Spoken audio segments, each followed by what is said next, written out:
വെട്ടിപ്പിടിക്കാൻ പോകുന്നതിന് മുമ്പ് ഒരു കാര്യം അറിയണം. എന്താടാ? അന്ത്രയോസ് മുതലാളിയോട് എതിർത്ത് ആ ഭൂമി തന്നെ കൈവശപ്പെടുത്തണമെന്ന് എന്തിനാ ഇത്ര വാശി?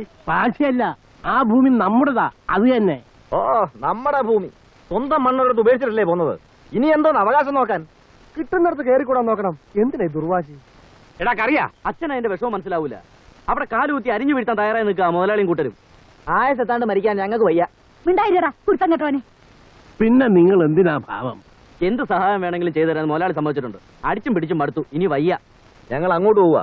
വാ. അരുത്, നമ്മൾ തമ്മിൽ തല്ലി പിരിഞ്ഞ നമ്മുടെ ബലം പോവും. ആ ബലം കുറച്ച് മതി. വരണമെന്നുള്ളവർക്ക് കൂടെ വരാം. നമ്മൾ ഒരുമിച്ച് ഇവിടം വരെ വന്നിട്ട് നിങ്ങൾ കൂട്ടം പിരിഞ്ഞു പോകരുത്. നമുക്ക് ഒരുമിച്ച് നിൽക്കാം. അരുത് മക്കളെ. ഞാൻ നിങ്ങളുടെ കാല് പിടിക്കാം, വേറിട്ട് പോകരുത്.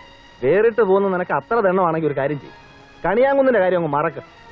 പിടിവാശി വിട്ടേച്ച് ബാക്കിയുള്ളവരെയും കൂട്ടി നീ ഞങ്ങളുടെ കൂട്ടത്തിൽ വാ. നമുക്ക് ഒരുമിച്ച് വന്നോളാം അടുത്തേക്ക്.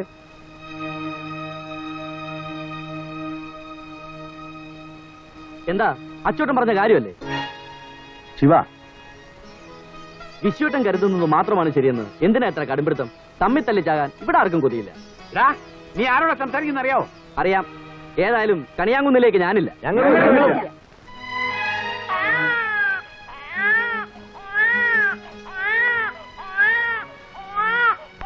നിങ്ങൾ അങ്ങോട്ട് പോകരുത്. അന്ത്രയോസ് മുതലാളിയെ വിശ്വസിക്കാൻ കൊള്ളില്ല. ഞങ്ങൾക്ക് അയാളെ വിശ്വാസമാണ്. പിന്നെ വേർപെട്ടു പോകാൻ തീരുമാനിച്ച സ്ഥിതിക്ക് ഒരു കാര്യം കൂടി. തിരിച്ചു വരാൻ വേണ്ടിയല്ലേ ഈ പോക്ക്. കുഞ്ഞുമോളെ ഇവിടെ ഉപേക്ഷിച്ചിട്ട് പോകാൻ എനിക്ക് മനസ്സില്ല. ഇവക്ക് എന്നോടൊപ്പം കഴിയാനാണ് ആഗ്രഹമെങ്കിൽ ഇവൾ എന്റെ കൂടെ വരണം. തീരുമാനമെടുക്കേണ്ട വിശ്വട്ടനായാലും ഇവളായാലും ശരി, അതെനിക്കിപ്പോ അറിയണം.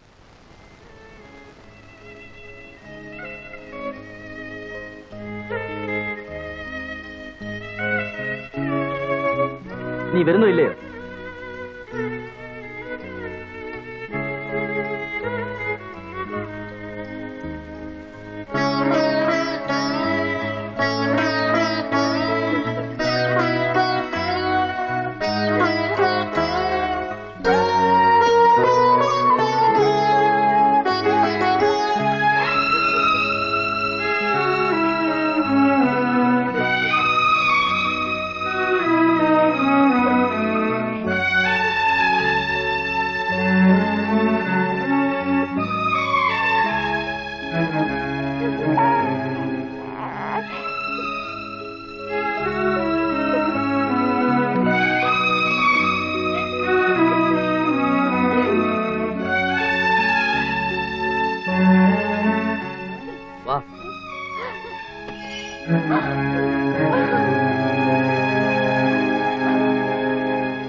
ശിവ, ശിവ, നിക്ക്.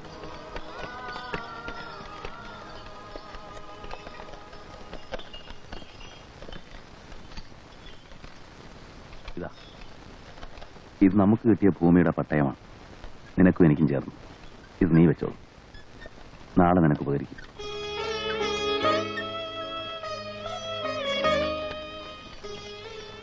ശിവ, ഞങ്ങൾക്ക് ആരുമില്ല. ഞങ്ങളുടെ അച്ഛനും അമ്മയും പോയി. ഇവൾക്ക് ഞാനും, എനിക്കിവളും മാത്രമേ ഉള്ളൂ. നിന്റെ തന്റേട് എനിക്കിഷ്ടായി. എന്റെ കൊച്ചുപങ്ങൾക്ക് തന്റേടിയായ ഒരുത്തൻ കാവലുണ്ടല്ലോ, ആ സമാധാനം മതി എനിക്ക്.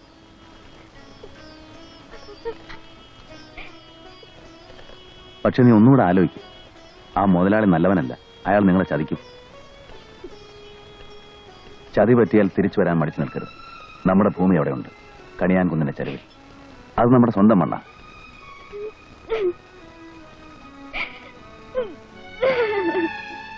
ചെല്ല് ചെല്ല്.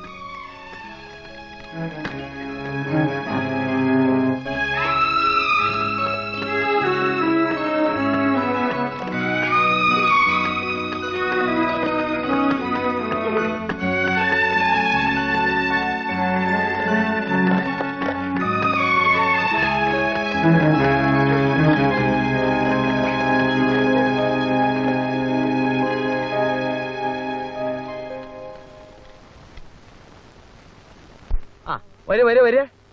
ആ, എല്ലാവരും എന്റെ കൂടെ വരും. വരിക, ഇവിടെ വരിക. ഇതാ, ഈ കാണുന്ന ഭൂമിയിൽ എവിടെ വേണമെങ്കിലും നിങ്ങൾക്ക് താമസിക്കാം. ഇവിടെയോ? അതെ, പുറമ്പോക്ക് സ്ഥലമാണ്. പുറമ്പോക്കെന്ന് പറഞ്ഞ സർക്കാരിന്റെ സ്ഥലം. സർക്കാർ തന്നെ അന്ത്രോസ് മുതലാളിയുടെ വകയല്ലേ?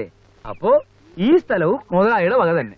നിങ്ങൾക്ക് ഇവിടെ കുടില് വെച്ച് സുഖമായിട്ട് തൊടമ താളം പിടിച്ച് ജീവിക്കാം. ഈ പാറ എടുക്കലോ?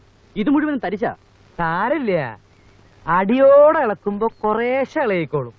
പിന്നെ ഇത്തിരി താമസം എടുക്കുന്നേ ഉള്ളൂ. ഇത് ചതിയാച്ചോട്ടാ, സമ്മതിക്കരുത്.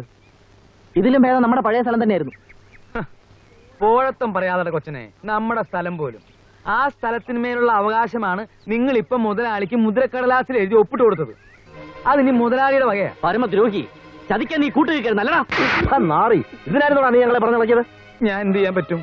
മുതലാളി പറഞ്ഞ അനുസരിക്കാതിരിക്കാൻ പറ്റുമോ? ഏതായാലും ഇതുപോലെ കളിപ്പീരായി പോയി. വിശ്വട്ടും പറഞ്ഞായിരുന്നു നേരെ. ഇനിയിപ്പോ എന്ത് ചെയ്യും? നമുക്ക് വിശ്വട്ടൊന്ന് കുറ്റമായിട്ട് പറയാം. വിശ്വട്ടും പൊറുക്കായിരിക്കില്ല. നമുക്ക് തിരിച്ചു പോവാം. വാ വാന്നേ.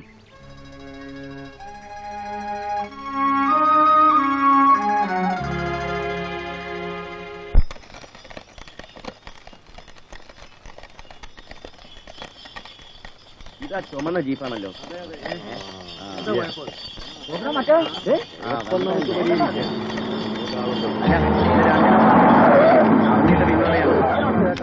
വിട്ടുകൊടുക്കാനുള്ള പരിപാടിയൊന്നും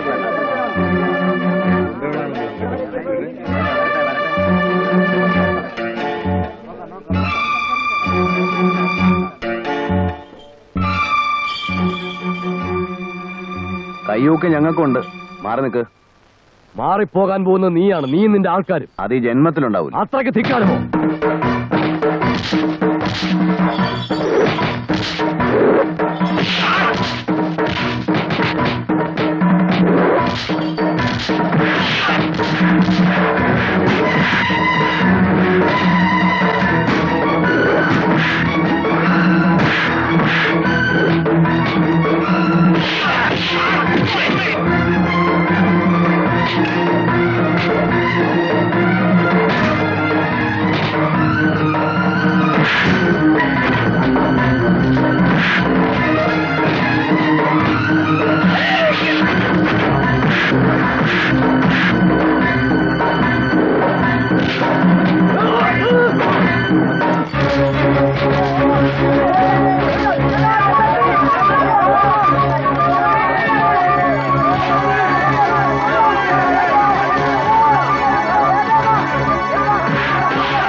നമ്മൾ ജയിച്ചു.